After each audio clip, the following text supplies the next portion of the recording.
Hello and welcome to the Quietly Visible podcast. I'm your host, Carol Stewart, founder of Abounding Solutions and author of Quietly Visible, Leading with Influence and Impact as an Introverted Woman. This is a podcast for introverted women who want to thrive as leaders and in life. And for those of you who want to lead with confidence, influence and impact, but doing it as your authentic self. Today, I'm sharing my journey of lacking confidence. I was reflecting this week because it was 14 years since I left employment to start my own coaching business. And I would have never have thought that I would be doing the things that I'm doing now. What I did before I started my business, I worked in an organisation, started off in a very junior role. I'd left school at 16, just had some basic qualifications, lacked confidence, lacked self-belief. I started out in a role. I was quite fortunate to get the role that I did. I was on what was called a youth training scheme at the time, and a permanent position came up, and I was encouraged to go for it, and I was successful. And that was a start of a long career working in the organisation. Many promotions, working in different locations and different parts of the organisation until I took voluntary redundancy in 2011 to leave my organisation and do a master's in coaching psychology and start my coaching business. So if I go back to my early days, my younger days, I lacked confidence. I was shy, I was quiet, I lacked confidence. I didn't have a lot of belief in myself. And my earliest memory of lacking confidence and being shy was just before I started school.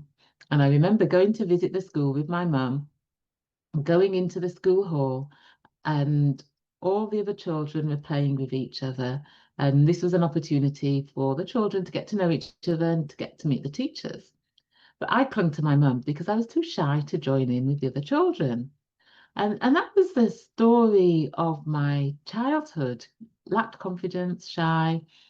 And it was when I had my son, when I separated from his father, and I recognized that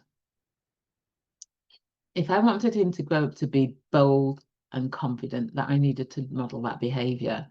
So I started to do a lot of work on my self-development, coaching, training, read books, you name it. And I began to recognize that I didn't actually lack confidence in the way that I thought I did, because I would do things that my friends who I would have considered confident wouldn't do. And the more I worked on my self-development, I began to realize, well, it wasn't that I lacked confidence, it was that I was quiet, and I was mistaking my quietness for a lack of confidence. But it was actually that I was introverted and I didn't really know at the time. I didn't really understand it at the time. But once I recognized and accepted that I was quiet but confident, I actually saw my confidence levels soar. So even though I had a relative degree of confidence in terms of I would do things that were outside my comfort zone, going for promotion, I had a number of promotions over the years. And I think what really drove me was having a big why.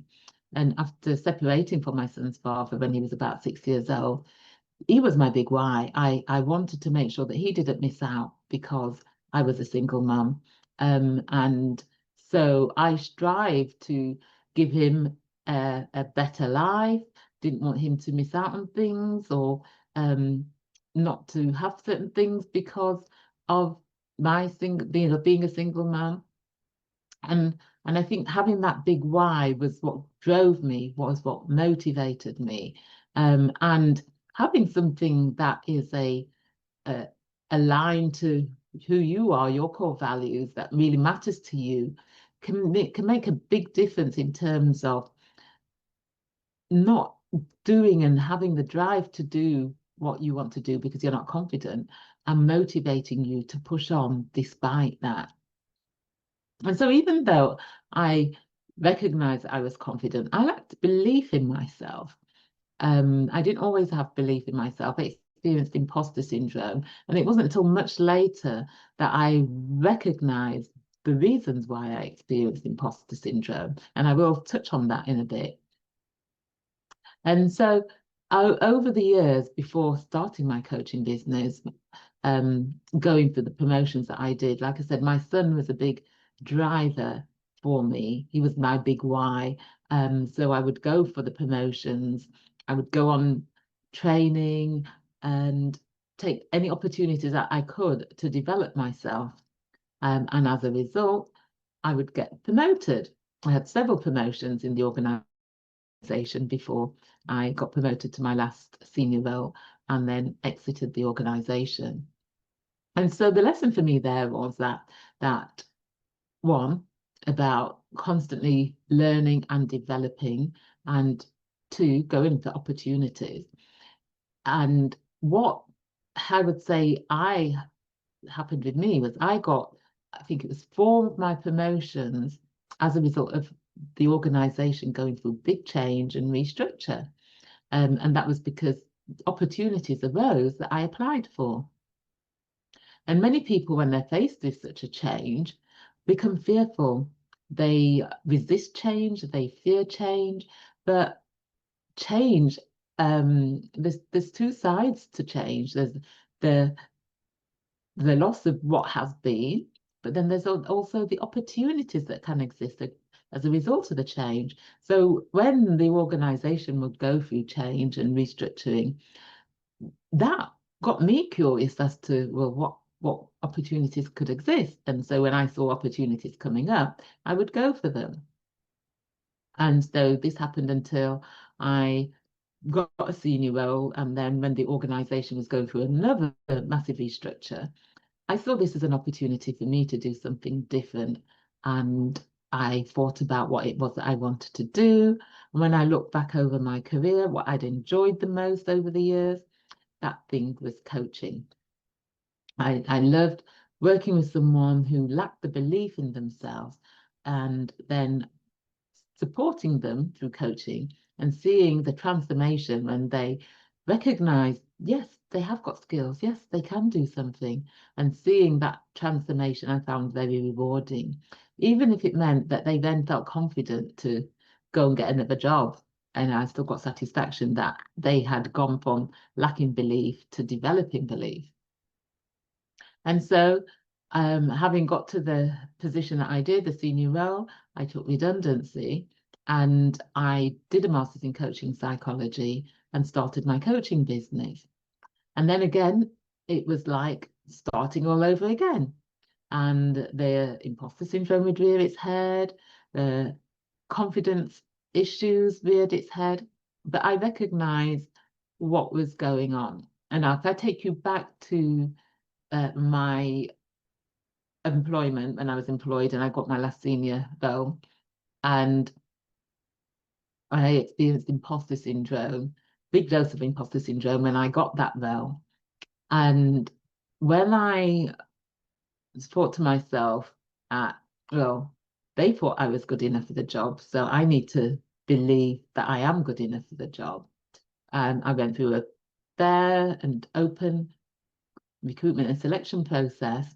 And so I needed to believe it myself because I'd done a lot of work on my self-development and I had a high level of self-awareness. I recognized that I was self-sabotaging. And so what I did was I sat down and I went through my job description and asked myself, well, what is it that I'm actually struggling with? And when I looked through the long list, and there was a lot of things on that list, I recognized that there were just 2 specific areas that I was struggling with. One of them was around the health and safety responsibilities that I now had as a senior responsible person for the 4 buildings that were under my remit.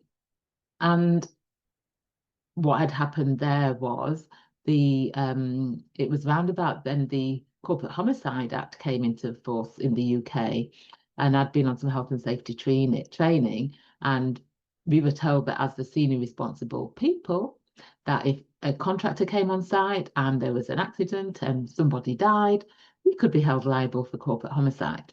Therefore, no pressure there.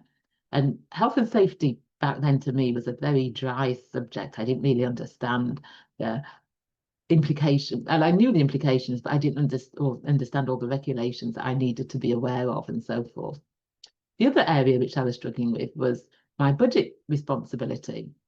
I'd never really managed a budget before, and now I had this large budget that I had responsibility for. And so recognizing that it was just these two things out of everything else, and I was writing myself off because of these two things, which is something that I see many women do. Many of my coaching clients will not put themselves forward if they don't think that they can do every single thing on the job description, or talk themselves out of something. I once had a woman, a client who was on one of my workshops and said that she'd been offered a role, but because there was something that she didn't know how to do, she was thinking of turning it down. Thankfully, managed to coach her to recognize how she could develop herself into that particular area because she could do everything else. And so that was what I did. Was I then, recognizing that it was just those two areas, was able to get the support that I needed. And so I got the support of the regional health and safety person, as well as someone in finance, who sat down with me and went through all the things that I was required to know in order to be able to do my role. And sometimes something that I see with people who say they lack confidence, is that they write themselves off. They say, I'm not confident, and they have a global rating of lacking confidence, rather than breaking down exactly what is needed to be done and what it is that they lack confidence in. Because if you do that, you will find that there are things that you're confident in, there are things that you're not confident in. Everybody has this, everybody experiences this. There's some things that you're confident at, some things that you're not, some things where you will need to get some practice, do some training, in order to be more confident at it. So don't just write yourself off as lacking confidence. And so, yeah, so that helped me with that dose of imposter syndrome at that particular time. And with imposter syndrome, it can often arise out of early life experiences, early childhood experiences, where you're either made to feel that you're not good enough, or where you have high expectations put on you. And then as you become an adult, that you either feel that you can't live up to those expectations, or where you have not been made to feel that you were good enough, that you've carried that into adulthood. Other situations where I see imposter syndrome rise is when you're in the minority, when you're different to the dominant group. That can make you feel that you're not as good as everybody else. And that's something that I see time and time again in my coaching, whether it's a woman in a male-dominated environment, whether it's introvert in an extroverted environment, whether it's someone who is as black or brown in a white-dominated environment. Even then, someone who's from a socially disadvantaged economic background, in a very financial privileged background, I see it. I've had clients who've had a disability, where they're in an environment where they may be the only one with a disability. I have seen it. And so sometimes it's about recognizing it's the environment that is the issue, not you. Because if everybody is the same, you may feel that, well, you're different to all them, and then that can affect you as well. And research does actually show that those who are in the minority to the dominant group are more likely to experience imposter syndrome. And so I started my business, going back to my journey, starting my business. Initially, things took a while to get off the ground. And in a coaching session, one of the things that we recognized that came up in the coaching as to why I wasn't doing certain things that I know I needed to do in order to get my coaching business going. That was networking. I didn't feel confident at networking because networking was not something that I'd had to really do in my employment days. But starting out in business when nobody knew me, nobody knew me as a coach in this remit, it was like starting all over again. And one of the reasons why I didn't like networking was because of the perspective I had about networking. I just thought it was very, you know, pretentious, a lot of small talk. But one of the things that I recognized was that introverts, we typically don't like networking because we don't necessarily like making small talk. And we prefer to have depth of conversation over quantity of conversation. And once I started to understand why it was that I didn't like network, I was comparing myself to those people who are extroverted and are able to work the room, speaking to any and anybody. And once I recognized, well, that's not me, and adopted my own introverted way of networking, where I was connecting with people on a more meaningful level and having more meaningful conversations, I actually started to enjoy networking. And so it's been this constant working on my development over the years that has helped me to gain that confidence. Developing my self-awareness has helped me to recognize the situations and environments where my confidence takes a hit. What the triggers are. So triggers for me can be things like I'm tired and I may be going into a situation that I've never been in before. That might cause me to start to doubt myself, but I've learned how to manage that. I've learned how to take a step back and recognize what is going on for me, and then challenge myself about it.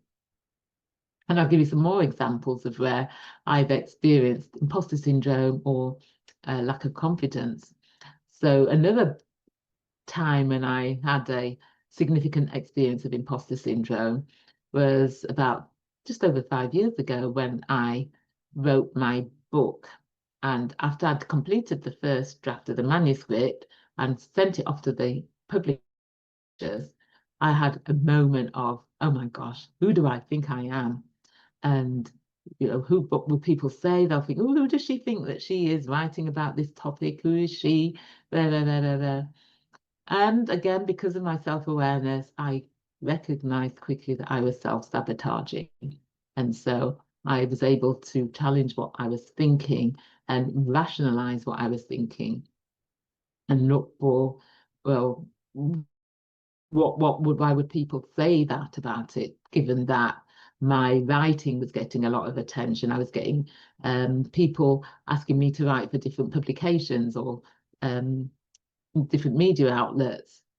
And I had been named a LinkedIn top voice by that time a few times. And that was because of the writing, that the articles that I published on LinkedIn, which had a major influence in that. And so once I looked at things more rationally and more realistically, I reckon that helped me to manage those imposter feelings that, oh, you're not good enough. People are going to find out you're not good enough. And then fast forward and was it 2 years ago, and by this time I'd grown even more confident in myself and in my business, and I had done a master's in psychology.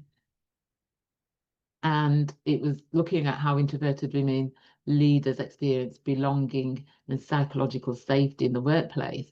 That was the topic of my dissertation. And I was at an event where Amy Edmondson, the Harvard professor, world-renowned expert on psychological safety, was speaking, and she was launching her latest book. And I bought a copy of her book and I asked her to sign it. And whilst she was signing it, I said to her that, oh, how her research had been a key reference in my research. And she was interested in it. And she said, oh, you'll have to send me a copy. And I just said, yes, I will. I didn't ask her for her email address or where she wanted me to send it. And I think that was that. imposter syndrome that was starting to creep in there.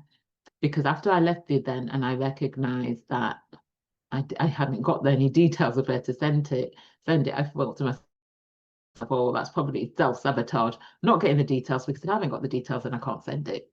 And then after sort of getting home and thinking about it, and again, because of my self-awareness, I recognized that I was self-sabotaging.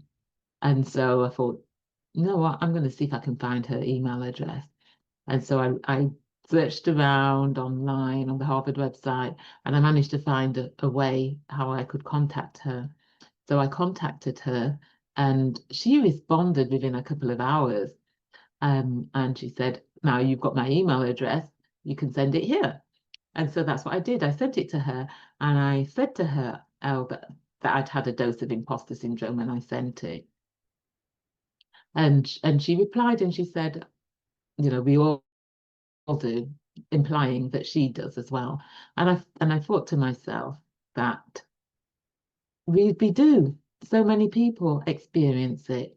And when I do workshops and talks on imposter syndrome, and if I do a poll asking participants how many experience it, invariably it's like 90%, 80%, which shows me how much of an issue it is.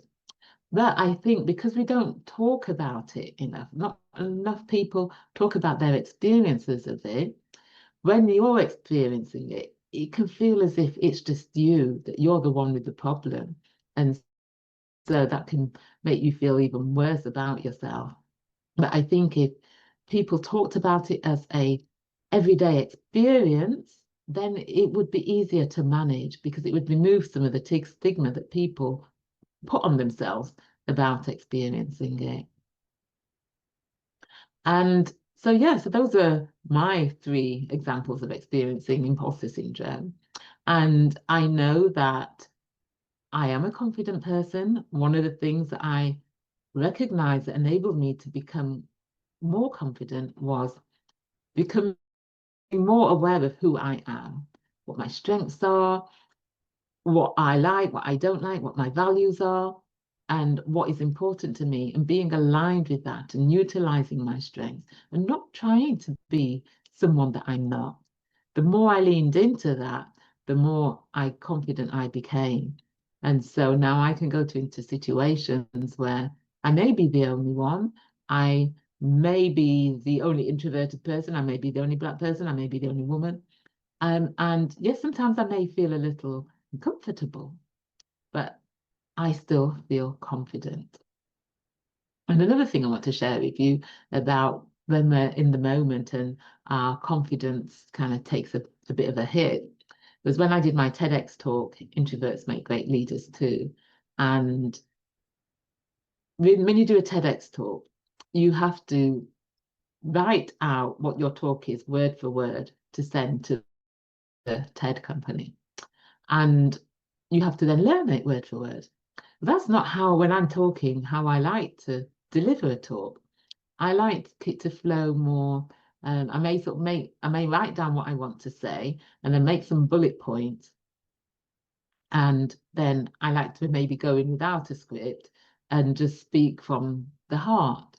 And so even though my talk was from the heart, because you have learned it word for word, line for line, I find that is then harder to remember what you have to say sometimes, because if your mind starts to wander, then that can trip you up. And that is what happened with my TEDx talk. I was speaking, la, la, la, la, la, la, la, and then all of a sudden, my focus must have gone on to something else. And then it was like, oh my gosh, what comes next? And then I was starting to get a little bit of worry there. But again, because of my self-awareness, I recognize that if I start to worry about it, that's going to trip me up. And so what I did was I just acknowledged that what I was feeling, and just said, well, I'm not going to worry about this now. And I carried on. And I may have got a line out of sequence, or a few words out of sequence, but nobody noticed. And it meant that I was able to deliver my TEDx talk feeling confident about it. So I hope this has helped you. I may have rambled on a bit, but I just hope that you can pick useful advice out of here. So I'll just kind of sum up some of the things that have helped me to develop my confidence. So one is having a big why. And when it comes to having a big why, my big why is the work that I do and wanting to make an impact and a difference, and my mission to support women to become their authentic selves and achieve their full potential so that they can be influencers of positive change in their respective fields.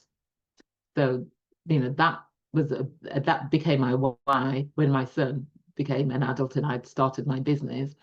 And yeah, so having that, being aligned to my values and the things that matter to me, that aligned to the difference that I want to make in the world. The other thing was working on my self-development and developing my self-awareness about those things that trigger the self-doubt or me to lack confidence, and being able to recognize what those triggers are and putting things in place to manage them. The other things were always learning and developing myself. So I'm someone who likes to learn a lot, and I think with that learning comes growth, learning about myself, learning about my areas of responsibility, my areas of work. With that comes that growth, with that comes confidence. And another thing was recognizing what my strengths are, who I am, and utilizing them and not trying to be somebody else. So over to you. What are you going to do to develop your confidence and your belief in yourself? So thank you for listening.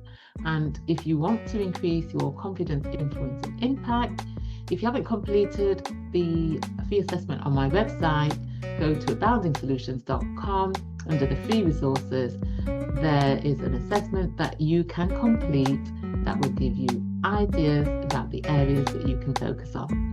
And so, until the next time, bye.